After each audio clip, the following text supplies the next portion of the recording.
Hello, my darlings, and welcome to Radio Wasteland, the best in paranormal radio. I'm your host, Chauncey Hallworth, and this is my co-host, Kara Kittrick. Hello. Gary, you got any news for us this morning? I do. Morning. Well, it's morning for me. Yeah, perfect. Do you have any news for us this evening? Had to go ruin it. Sorry. Okay. Yes, I do. So let's run down the list here. News outlets in the Philippines have reported on a video of a mysterious UFO sighting over the ocean, sparking confusion from skeptics and frenzy from UFO enthusiasts. This comes days after several reported eyewitness accounts of UFOs over that country's mainland. The object in question appears to be very large and very bright, leaving many observers baffled as to what it might be. On the conspiracy front, following YouTube's decision a few weeks ago to stop promoting and recommending conspiracy content, quote-unquote, YouTube has now announced it is ending monetization on anti-vaccine videos. These videos will still be on YouTube, but will not have ads, so content creators will not be able to make money off of them. A 12-year-old boy, Jackson Oswalt of Memphis, has become the youngest person to achieve nuclear fusion at home, building an amateur reactor in an old bedroom. Look on Chauncey's face is priceless. This reactor cost $10,000 to build. Money for the project came from his parents. Although nuclear fusion is not yet viable for economical energy production, the ability to create small-scale fusion at home has existed for many years. Oswalt is simply the youngest builder of this technology so far. Oswalt is now 14, as it took 2 years for his accomplishments to be officially confirmed and recognized by the open-source Fusor Research Consortium, which handles things of that nature. And finally, in apocalypse news, it rained live fish in Malta after a devastating storm struck the island. One observer was quoted as saying, "One of the fish farms must have broke open, and there's hundreds and hundreds of fish that have blown ashore, and these people are here picking up the fish from the middle of the street." The storm was not quite powerful enough to be classified as a hurricane, although its strength was still noticeable as the Mediterranean Sea does not actually have hurricanes, only rare hurricane-like tropical storms called metacanes. The Mediterranean is expected to experience full-fledged hurricanes by the end of the century due to climate change. Now, back to you, Chauncey. All right, man. Can you imagine what those streets smell like? Oh, God. Yeah, because at first I'm just all, are they picking them up and eating them? And then I'm all, no, man, they're picking them up to get to dispose of them, yeah. Stank out of there, yeah. Yeah.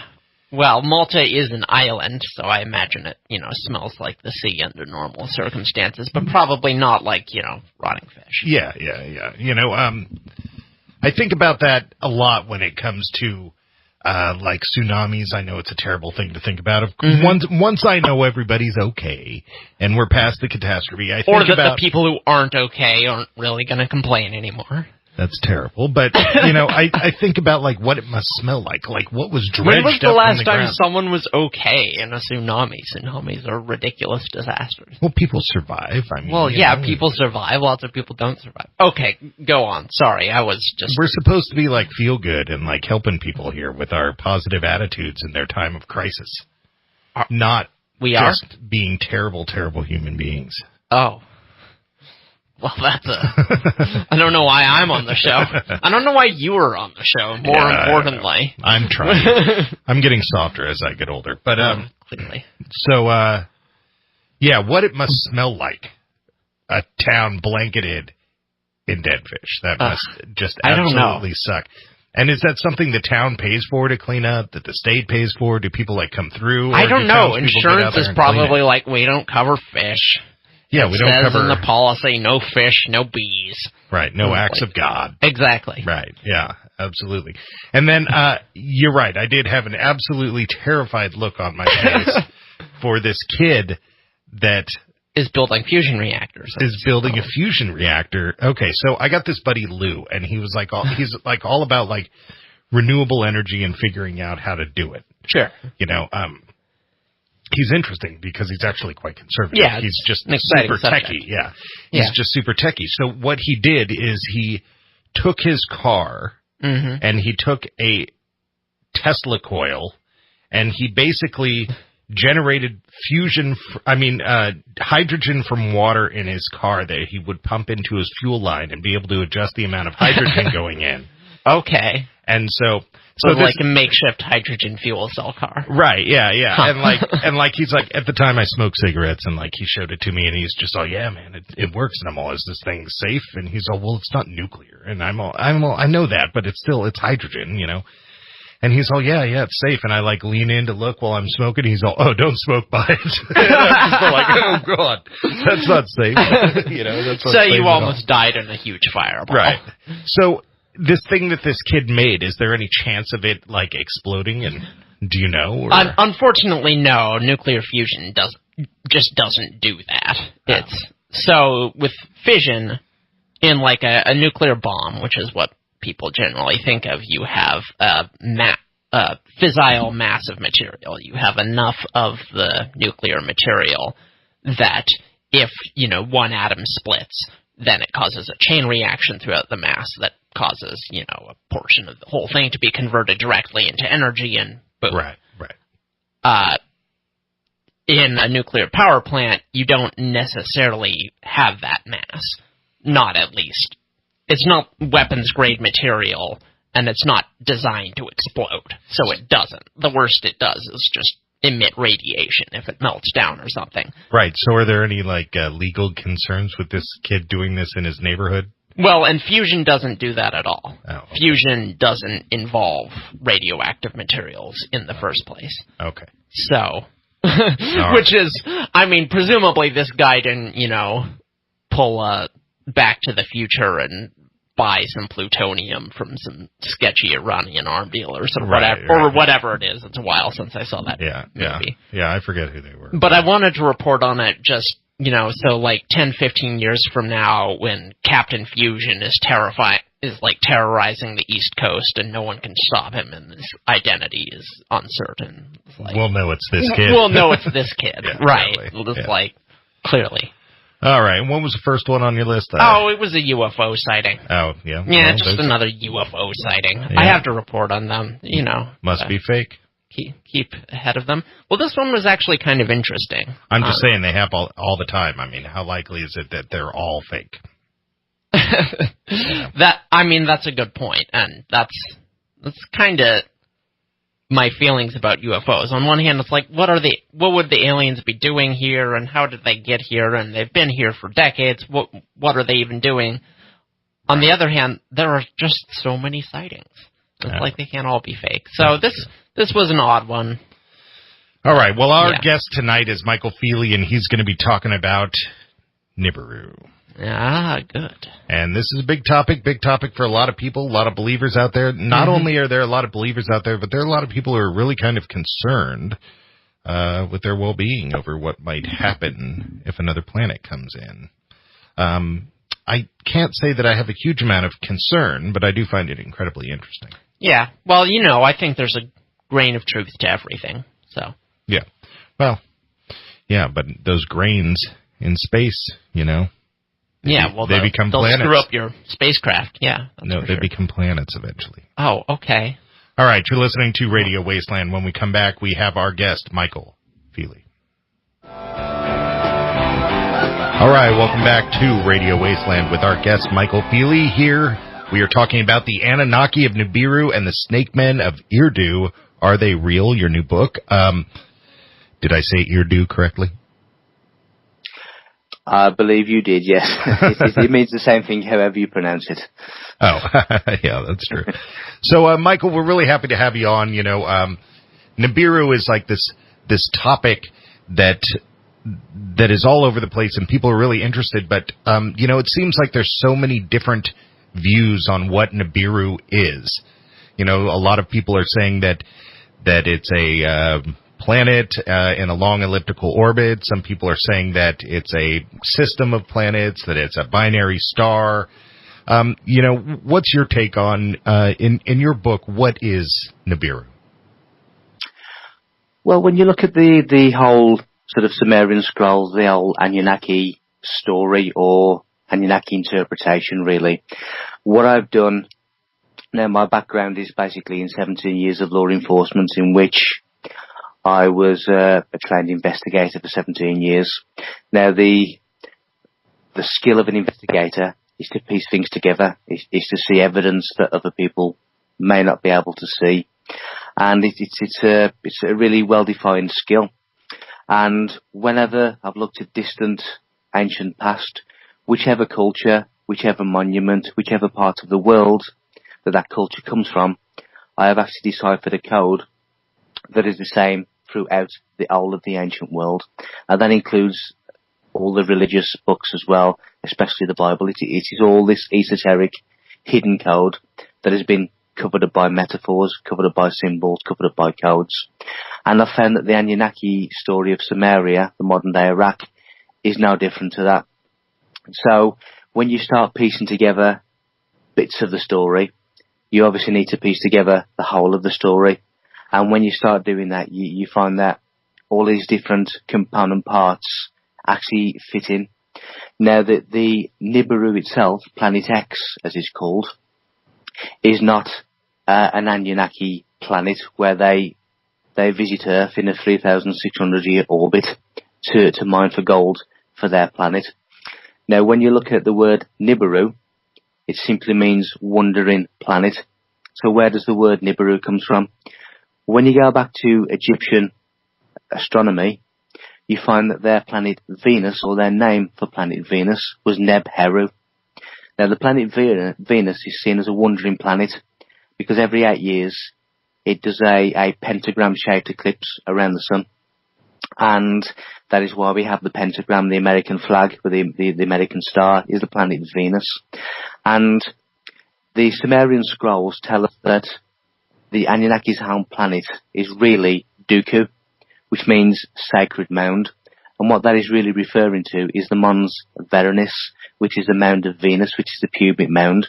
So a lot of the Anunnaki story is actually talking about the fertilization event and consciousness and genetics. And I've also found that there's a real higher consciousness message that is going on for humanity. And that message is hidden within all of these ancient monuments and all these ancient stories.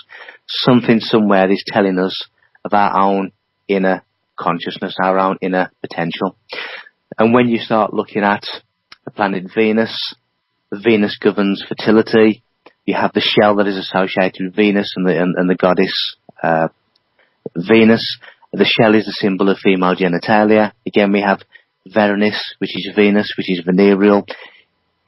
We see that the god Enki in the Anunnaki story also has a connection to semen.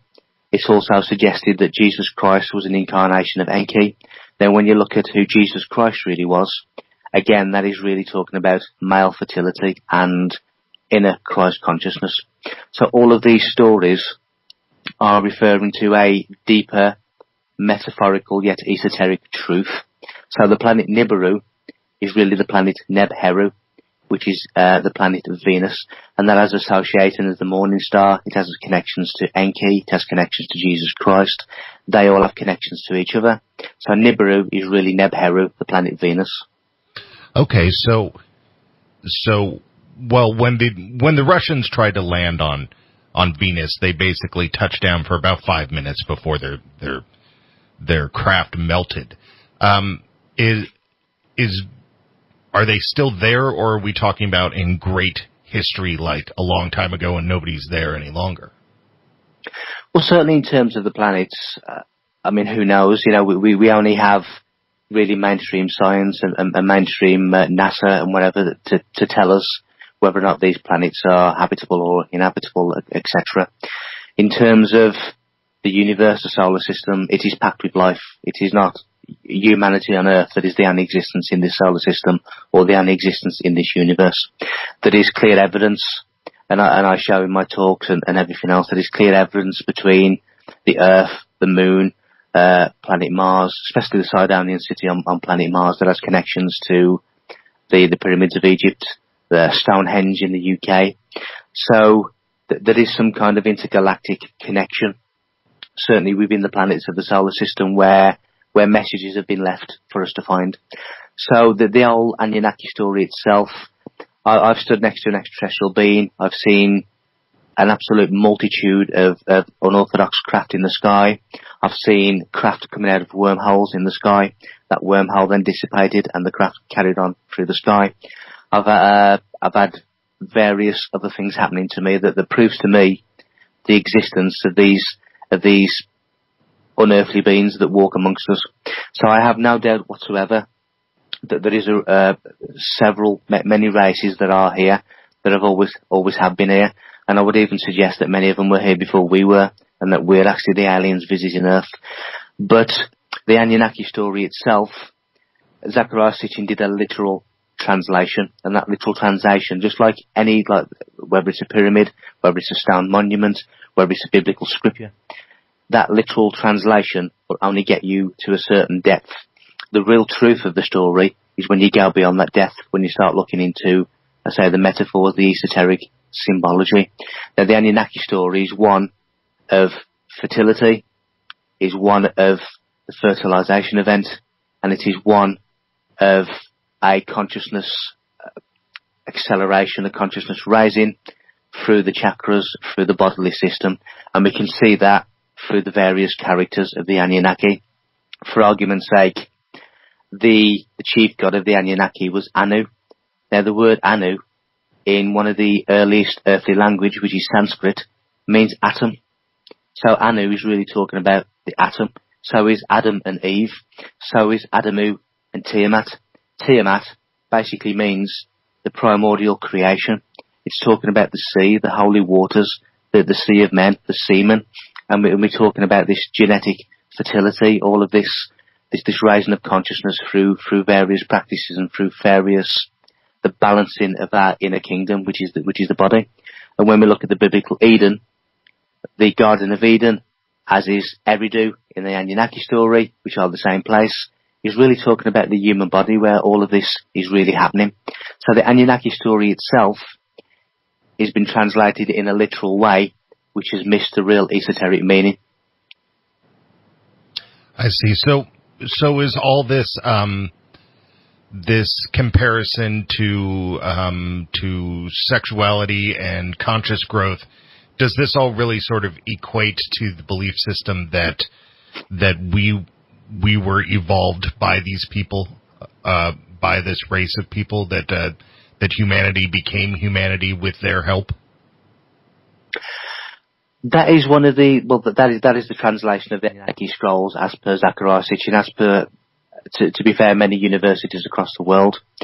However, the human race was not created by the Anunnaki. I mean, the Anunnaki is a title. It means those who from heaven to earth came. That is us.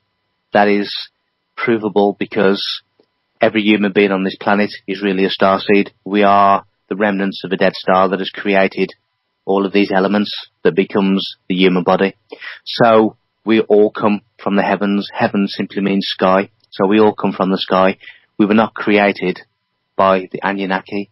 We were created from a geometric mind, a pure mathematical mind, because everything in the universe is a geometric, mathematical, programmed shape or design, and nothing ever deviates from that program. So the creation of humanity, the creation of everything in this universe as we know it, comes from the same point of origin, which is a pure mathematical mind that has set in place a system of numerics, a system of mathematics and geometry. Now, the principle of creation is geometry. Michael, let me cut you off there. We are coming up on commercial break, and you are listening to Michael Feeley here on Radio Wasteland talking about his book, The Anunnaki of Nibiru and the Snakemen of Eridu. Are they real? Come on back. All right, welcome back to Radio Wasteland, and our guest Michael Feeley talking about his book, The Anunnaki of Nibiru and the Snakemen of Eridu. Are they real? Before we went to break, we were talking about sort of the origin connections of man to Nibiru and the Anunnaki, and there seems to be, in a lot of the translated writings by Zecharia Sitchin, and of course in a lot of the belief systems that are out there, there seems to be a big involvement here with with humans and Anunnaki, but I'm a little confused then as to what that involvement is. Like, what was their interest in us, or was there one? Well, absolutely. There is much interest in the human race. Now, when you look at the universal makeup, the fabric of the universe, it is a trinity, and that trinity is the proton, the electron, and the neutron, which is the positive, the negative, and the neutral. So any of these extraterrestrial races that visit Earth are one of those categories. They're either neutral, they're either positive, or they're either negative. It has to be one of those three things. So their interest in humanity would involve either a positive connection, a negative influence, or a neutral observation, but they are neither positive nor negative. So there is lots of interest in what is going on Earth.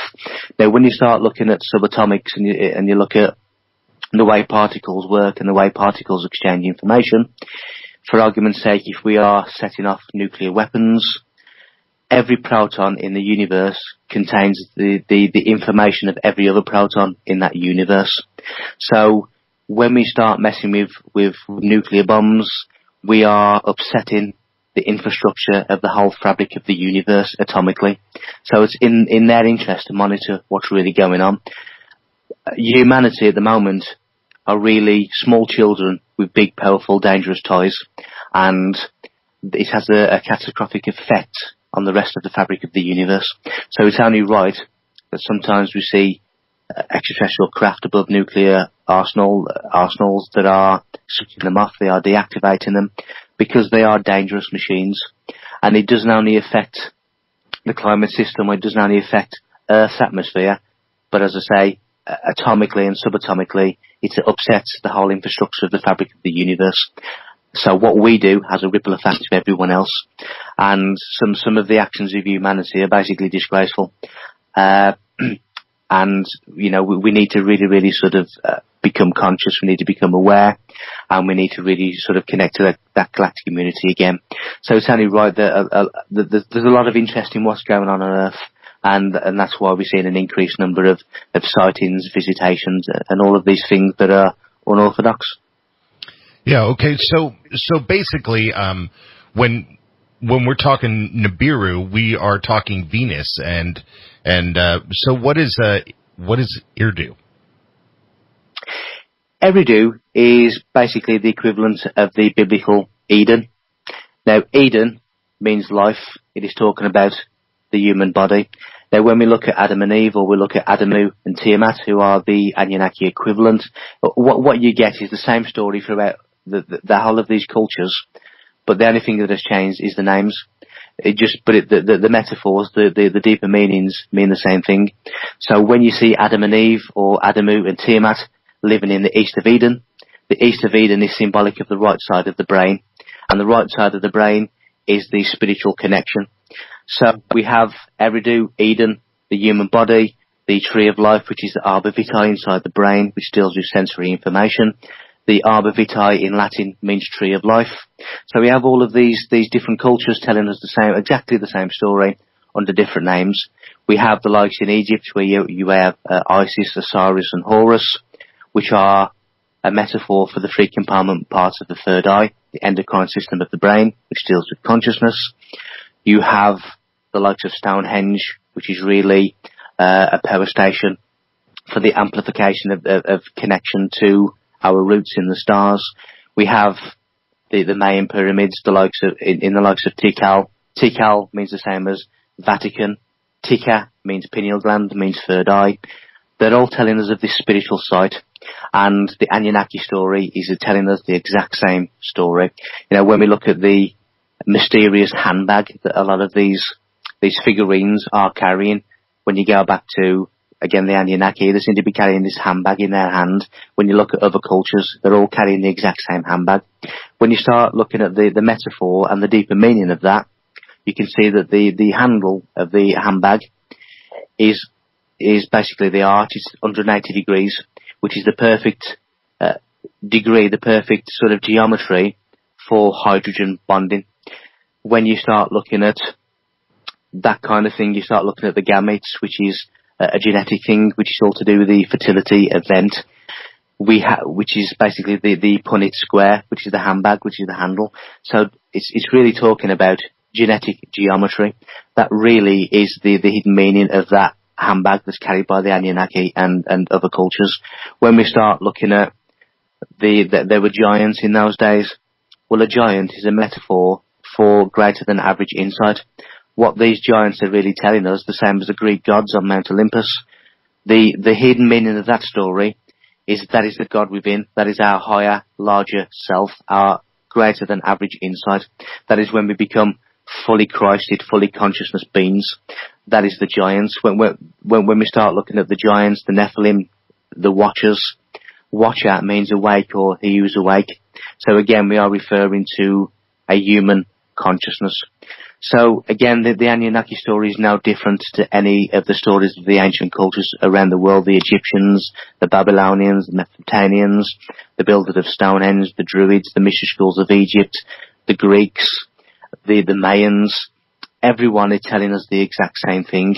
And that same thing is the body, the consciousness, the human potential, the way in which genetics work in order to achieve this higher consciousness which reconnects us to the cosmos.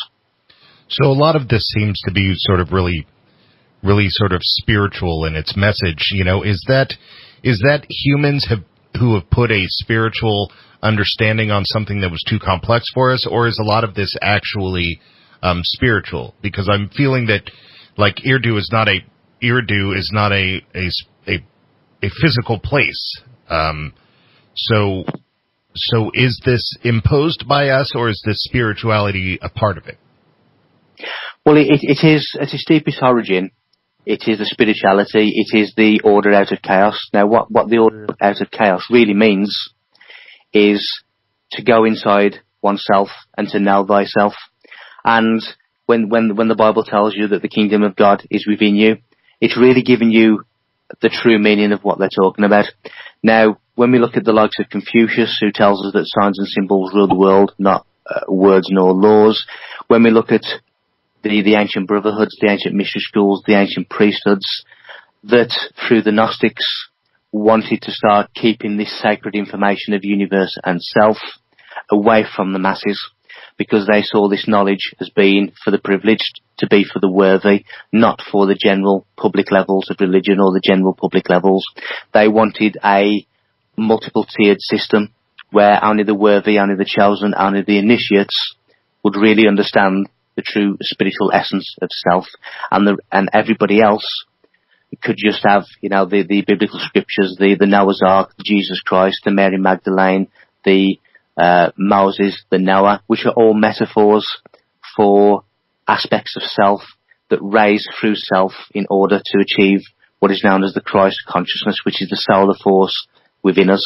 And there are basically a lot of the Pharisees, the Gnostics, the Hierophants, the Hermetics, who are the only ones that really understand these esoteric principles and understand the sacred mysteries. Everybody else gets a fictional story in order to keep them away from the deeper truth. And that is really what has happened with the world religions. That is what has happened with the ancient monuments, the monoliths, the pyramids, the Anunnaki story, the Babylonian story. It's really there as a cover-up to cover a deeper truth, a deeper essence, which is really that we are walking gods on earth. We are the God particle in a physical human form, and that is really what it is covering, because if people began to realise exactly who they really were, then there would be no control over us. Michael, we're coming up on break here. You're listening to Michael Feeley here on Radio Wasteland, and we're talking about his book, The Anunnaki of Nibiru and the Snakemen of Eridu. Are they real? Come on back. All right, welcome back to Radio Wasteland and our guest, Michael Feeley. We are talking about his book, The Anunnaki of Nibiru and the Snakemen of Eridu. Are they real? This question always comes to mind whenever I'm talking about anything having to do with sort of aliens or a world outside of our own world.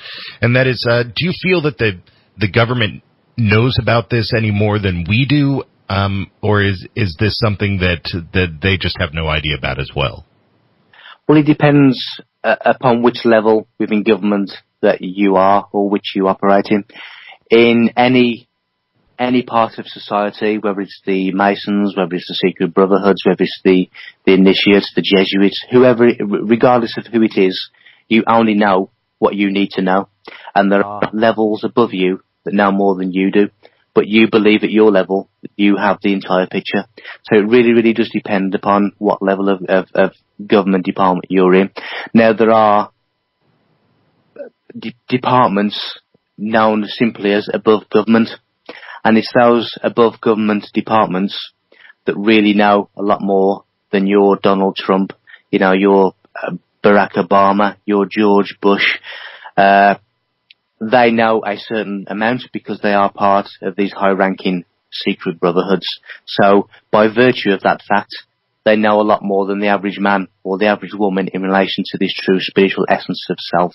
In terms of alien connection, many presidents have publicly stated that they've seen things, they know things, but a lot of this operates above government because politicians, presidents, prime ministers are figureheads. They're not the ones really in control. That is just the illusion that they are in control. Their strings are being pulled. But it's really the above government levels that are really in collusion, that really deal with these extraterrestrial races. I see. That makes a lot of sense, the compartmentalization of it, so even the people at the top here on the planet, they might be compartmentalized by those outside forces, and they might not even have a full understanding, although they think they do. Absolutely spot on. People only know if you are the first, second, or third degree of masonry, you will not know what the 4th, 5th, and 6th know. If you are 4th, 5th, and 6th, you will not know what the 7th, 8th, and 9th know, all the way up to the highest known rank, which is the 33 degrees, which really, again, is a spiritual number. The hertage is 33 hertz of Christ consciousness. There's 33 vertebrae of the human spine. The 33rd vertebrae is medically known as Atlas, which then takes us to the lost city of Atlantis, which is really inside the head, which is really consciousness. So again, you will only know your part of the puzzle. You will not know beyond what you need to know at your level. And that is really how they keep secrets within secrets, wills within wills. I see. So, in the title of your book, The Snakemen, I had no idea what this is, and I'm a horror movie fan, frankly. So as soon as I saw Snakemen, I'm just all right. Well, I'm really interested here. What is the Snakemen? I've never heard that in conjunction with Nibiru. Right. Well, some depictions of the Anunnaki involve serpent depictions. Many ancient depictions, when you have the dragon, where you have the snake of Eden, where you have lots of serpent references. And what I mean by the snake man is basically the snake or the serpent man is really a metaphor for the God within, because the serpent is seen as wisdom, and it is the wisdom within. And when we start looking at the ancient sort of spiritual Kundalini awakening, Kundalini is basically the coiled serpent that lays dormant at the base of the spine, which when activated rises up the spine, which is Jacob's ladder of the Bible, and it activates your 7 energy centers, which are your human chakra system. When it starts getting to the top chakras, which when you start getting to the third eye, the crown chakra, that is when you start to make that connection to our higher consciousness. So really the serpent was all to do with wisdom.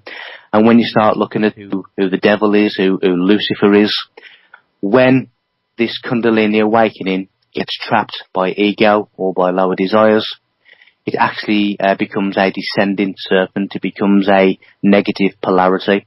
And that is really what is meant by the fall of Satan from the heavens down to earth, because the higher chakras are known as heaven and the lower chakras are the kingdom of earth. So this descending serpent, which is trapped by the inner ego, the Judas of the 12 disciples, the Pharaoh of the 10 plagues of Egypt, when it gets trapped by this ego, it becomes the descending serpent, the negative polarity, which is the fall of Satan. Now, Lucifer is a different matter. Lucifer is basically a code for the Gentile soul, and the Gentile soul is trapped through certain magical sort of words, spells, and that magical spell and that is keeping Lucifer trapped, descending the Gentile soul trapped, is Yahweh. And that is basically a spell that keeps the Gentile in the abyss, which is the shell of without spiritual light. So it's basically how they are keeping the world in ignorance, in darkness. So all of these references to serpents are really, when you start looking at Enki and Enlil in the Anunnaki story, who were known as the Shetty, which means snake brothers, that is really talking about the double helix of DNA.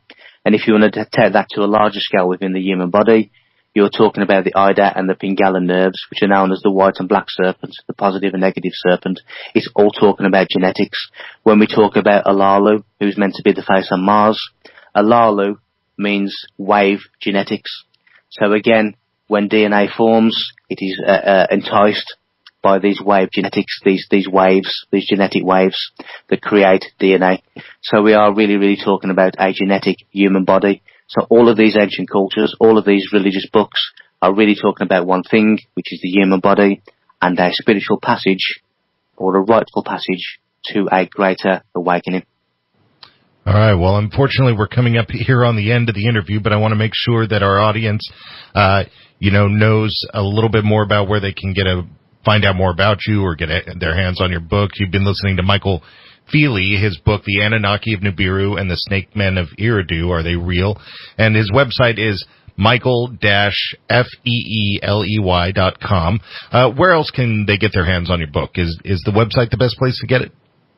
Yeah, they can get to the website, or they can go to any of the Amazons around the world, amazon.com, amazon.co.uk, or Europe.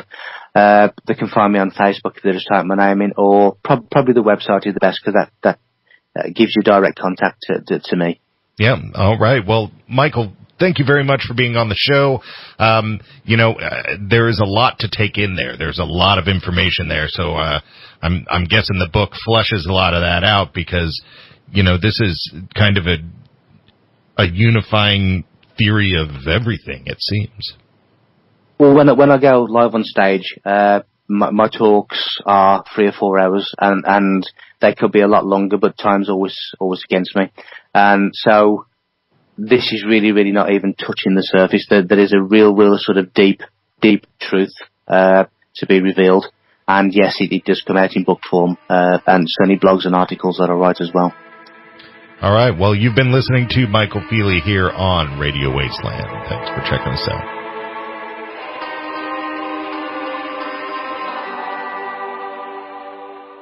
All right. Welcome back to Radio Wasteland. We just heard our guest, Michael Feeley, talking about his interpretation of Nibiru, which is different than other people's. Indeed. Our last guest talking about Nibiru, Samuel Hoffman, had a different opinion than most people. It seems like everybody has a different opinion. Yeah, I don't think we'd be able to get 2 of our Nibiru guests to agree on too much. No. So what did you think of Michael's take on it, that Nibiru is actually Venus, and that so? Well, it sounds like he was kind of saying it's like a metaphor, not a real planet.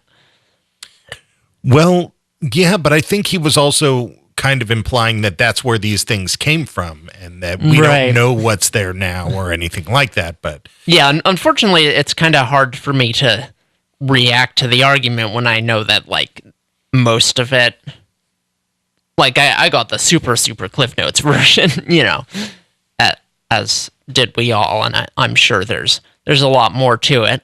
Right. I guess I'd still kind of call myself a Nibiru skeptic, but I did like that he sort of went into the historical portion of it, because that's always what's kind of been the most interesting about this topic to me, is talking about, Mesopotamian religion and correspondences in older ancient writings, because that stuff is fascinating, and there's a lot there.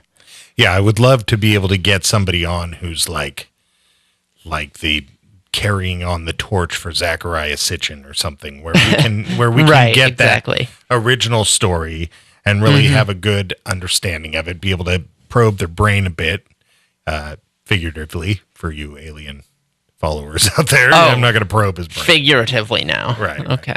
We'll take that's less fun. Right, totally.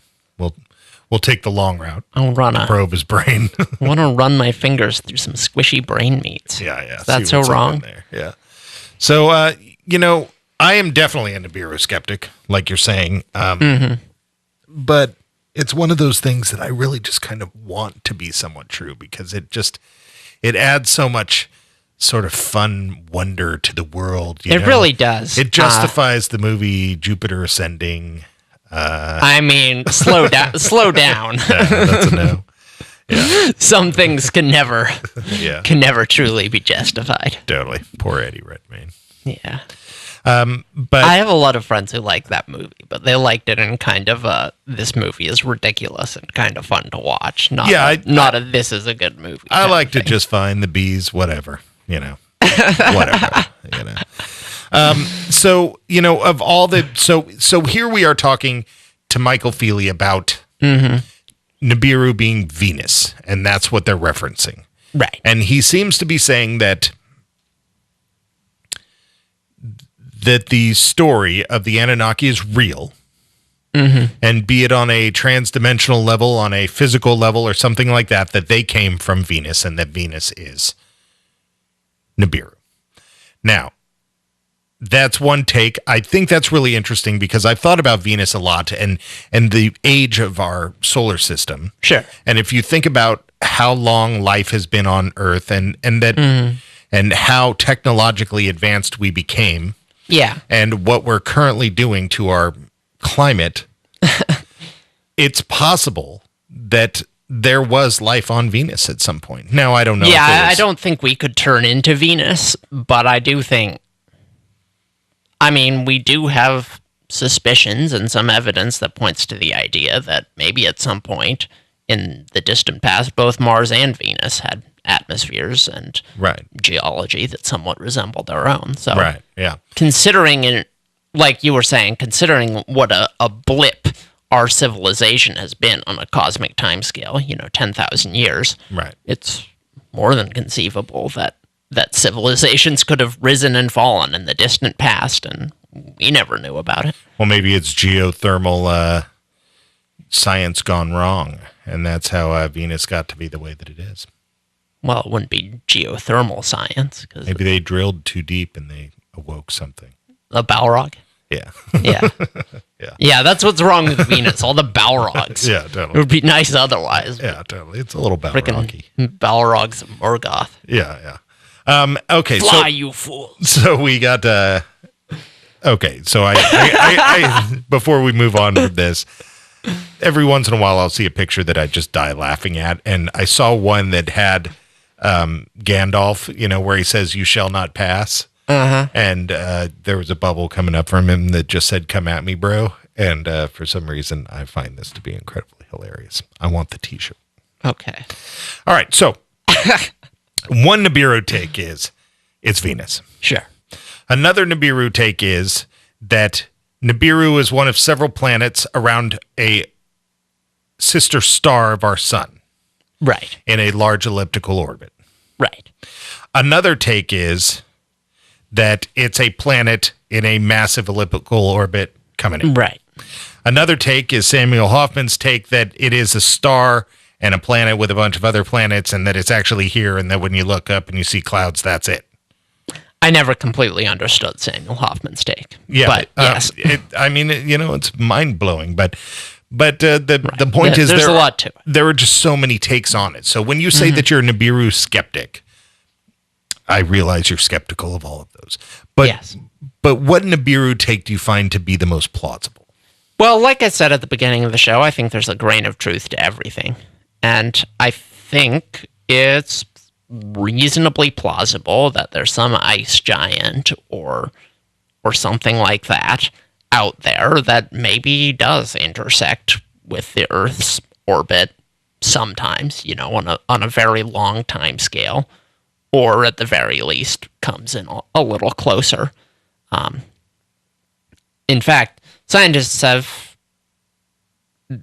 there have been lots of studies that are kind of chipping away at the idea that maybe there is a large object out there past Neptune, right, that's affecting the gravity of other planets. Now, whether that object ever dips into our solar system, there's no real evidence for that, but the idea of a planet X is eminently plausible, and I think more likely than not, actually. What about that it's populated with our gods? Well, I don't know that there's much evidence of that. You don't think so? Is my diplomatic way of putting it. I'm not ruling it out. There are some things that are a little mind-blowing, like that we found, or we believe that we found, liquid water on Pluto. That is pretty crazy. That's over the top, and it's basically, to go back to it, the geothermal is what's causing it. It's frozen on the top. Basically, the tidal forces of the planet that are left over, now it's slowly cooling, and it will eventually entirely freeze, but are creating liquid water under the surface, and they actually have geysers, and so of all the places that life could be in our solar system, you would not think Pluto, but is one of them, is, yeah. So it's like, you never know, I mean, granted, if it's Pluto, we're talking more like the Little Prince than we are the Anunnaki. Yeah, or the Care Bears, if you'd seen pictures of Pluto with the giant heart. Oh yeah, totally. Care Power or whatever it is. Yeah. But what was the name of a wholesome planet? The Little Prince's planet that he would stand on, and he was like, I thought it was just an asteroid. Oh yeah, you're right. It had some number. I don't 279b or something. Yeah, I don't remember. I don't know. I really want to find some sort of life out there. I want proof. I want proof that there's life out there. It doesn't have to be smart. It doesn't have to be nice. I prefer it be nice. But it doesn't have to be smart. It can be algae. Yeah. I don't care. It can be mold. So you'll be happy when the Andromeda strain wipes out life on the planet. Oh, we should be so lucky. Yeah.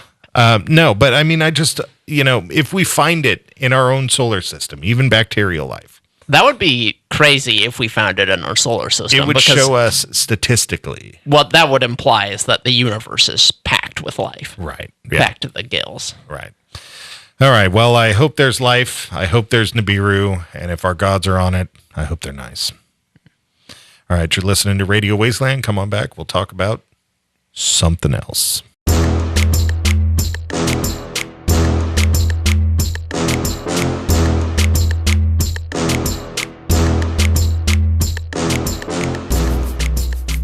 All right, welcome back to Radio Wasteland. Kara, we were going to talk a little bit about Venezuela.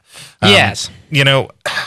I find this to be... It's been in the news a lot, so... It has, but I think it's an interesting topic because of the sort of science fiction sort of overtones of the situation, Sort of post-apocalyptic. Yeah, it's very post-apocalyptic, and everybody's sort of using it as their example about the failure of socialism, basically. Socialism. Yeah.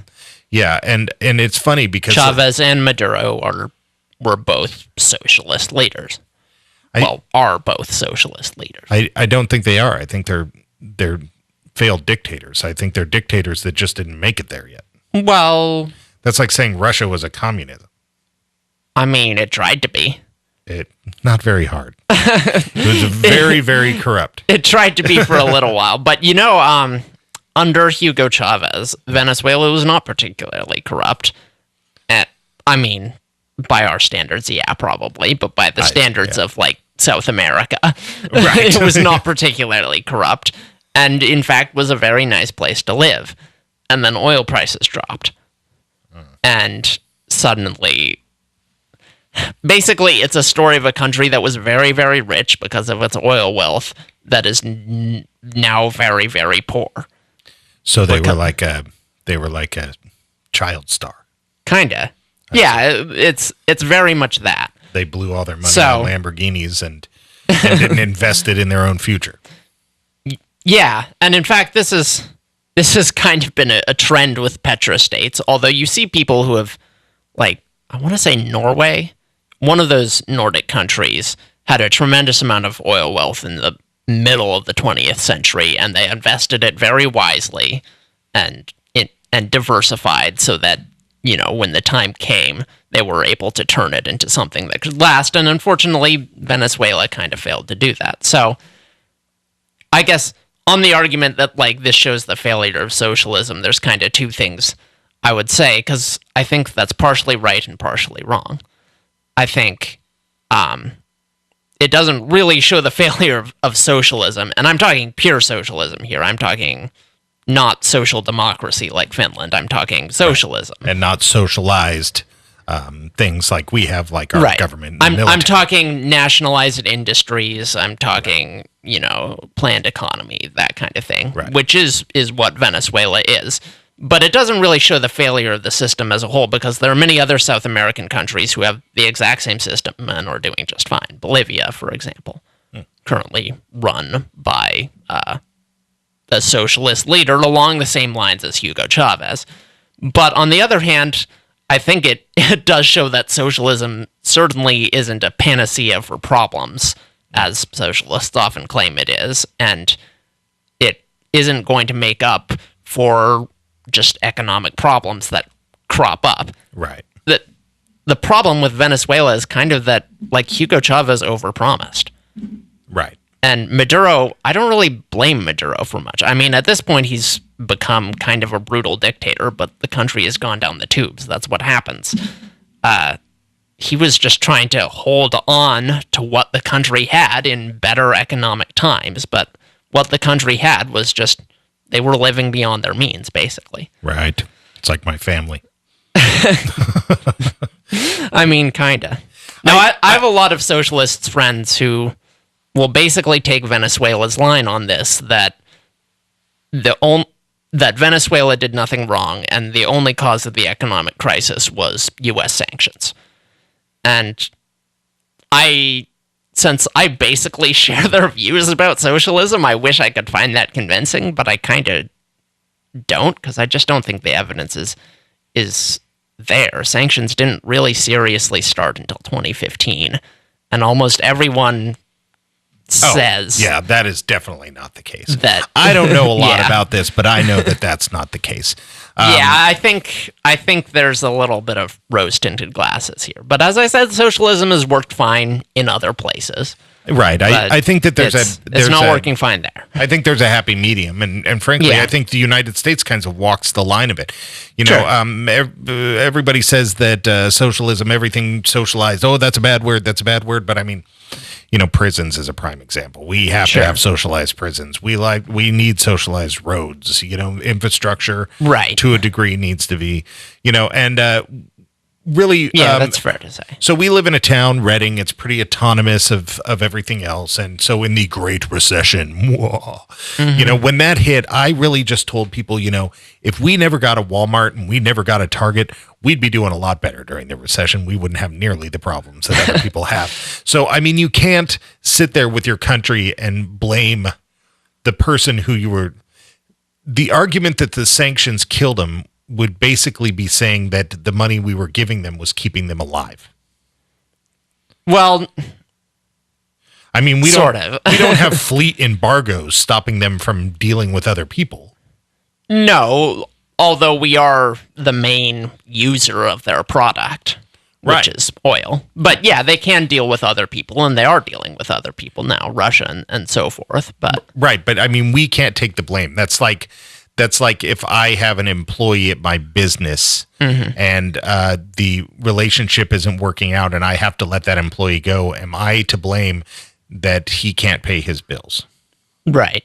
Well, the more significant thing is that the sanctions, due to some, trade goes both ways, right? Yeah. And one of the most significant problems Venezuela is having is inability to stock their stores with enough goods. Oh, yeah, we should send them food. Don't get me wrong. I mean, I'm down with helping people. I don't want to hurt anybody. And so that, I mean, to some extent, sanctions have done that damage.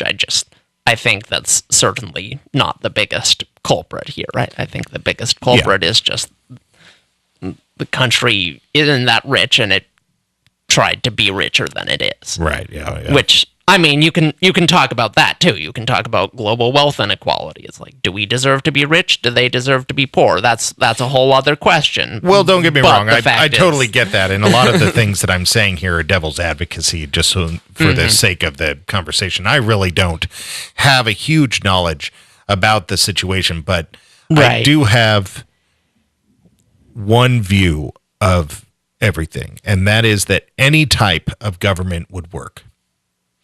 It could be a fascism. It could be a true democracy. It could be a monarchy. They would all work if people just weren't jerks. Well, dictator would work. Hey, dictator, we need some help. Oh, I'll happily help you because I'm not a jerk.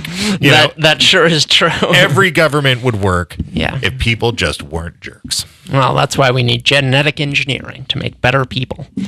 You're into eugenics? That's taking socialism to a weird level. You might want to share that one with your friends. They'd be all totally, I said genetic engineering, not like selective breeding. Oh, you don't want to sterilize the stupid ones? Oh my God, jeez. No, I just want to make germline modifications to the next generation to make them stronger, and smarter, and more powerful. And make better lettuce and corn. Sure. All right, you're listening to Radio Wasteland. Come on back and find out what we're having on next week. All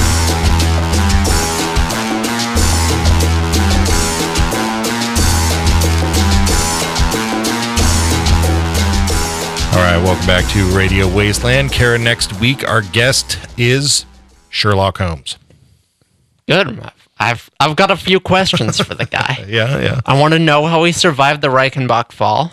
I want to know what he thinks of Benedict Cumberbatch. And how he became real.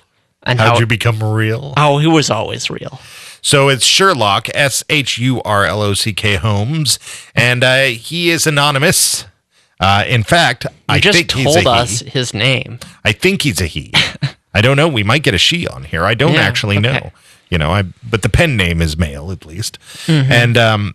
And the title of this is Bigfoot Missing Person. So there's this story of a kid who went missing, and a lot of people have this conspiracy theory that it was taken by a Bigfoot. Right. And so Sherlock, from my understanding, we haven't interviewed him yet, but from my understanding, basically is a crime blogger. Mm-hmm. Crime blogger 1983 at blogspot.com. And he does not believe that Bigfoot took the kid. Right. But of course has to address all the things. Right. The Bigfoot was framed. Yeah. And he's a legitimate crime blogger. I've been going through his website. It's actually really, really interesting. And I'm really kind of excited about this. Wow. It's our first foray into true crime. Yeah, which is something I've kind of thought we should get into for a little while. Yeah, but how do you find true crime, Right, well, you invite serial killers on, clearly. Yeah, do you know some? There are actually some serial killers who, were acquitted of their obvious crimes for, procedural reasons, or, they just served ridiculously reduced sentences for random reasons, who are now just out and about on the lecture circuit. Really? Yeah, there are people like that. Huh. I don't know how I'd feel about having them on the show. Yeah, I don't know if I'm ready for it. Let us enrich your lavish media celebrity lifestyle because you hacked up some women with a screwdriver or whatever you did. It'd have to be a call-in. I don't know. It would definitely have to be a call-in. Yeah, totally. Or, he'd have to have a little Hannibal Lecter Hannibal mask, have him wheeled in and... Totally. And what did he say to you, Clarice? Yeah. Oh my God. But okay, so Sherlock Holmes is anonymous, and I want to know why he's anonymous. Because he knows too much. I think it's a little more noble than that. I think it's because he would prefer the attention beyond the cases and isn't really trying to build a media platform. A media presence for himself, Well, that's laudable. I like that. Yeah. So if you're out there and you're interested, of course, check us out next week. The kid's name is Dennis Lloyd Martin. And you can find some information about that online, and especially a crime blogger, 1983 at Blogspot. And I don't know. It's a really interesting case, and just the fact it's interesting to address one of these cases from the other side. Yeah. So often we're getting the Bigfoot guy on here telling us, yeah, obviously Bigfoot did it, and right. Here's all the stuff. Now we can here's hear why fur, it wasn't Bigfoot. Here's the chunk of Bigfoot meat on the screw, like we talked about. But here we're getting the guy who's basically saying this is a real calm down, person. Everyone. Yeah, this is a real person and their family needs to find this kid, and Bigfoot probably didn't do it. Yeah, well, I've always said Bigfoot shouldn't be convicted in the court of public opinion. He's probably a vegetarian. Yeah. Don't you think? I mean, I think he's just a big furry hippie that lives in the woods. I don't think he's an animal at all or anything. I just don't think he shaves. I see. Why are you staring at me so intently while saying that? I think sometimes you see what you want to see, Chauncey. I guess so. And is this what you want to see? Is that what you're telling me, Kara? No comment. You know you can't handle all this. Oh my God, is the show almost over? Yeah, all right. This has been Radio Wasteland. Check us out next week with Sherlock Holmes, where we talk about the missing Dennis Lloyd Martin and whether or not Bigfoot took this kid. I think we're going with no. But check us out next week on Radio Wasteland.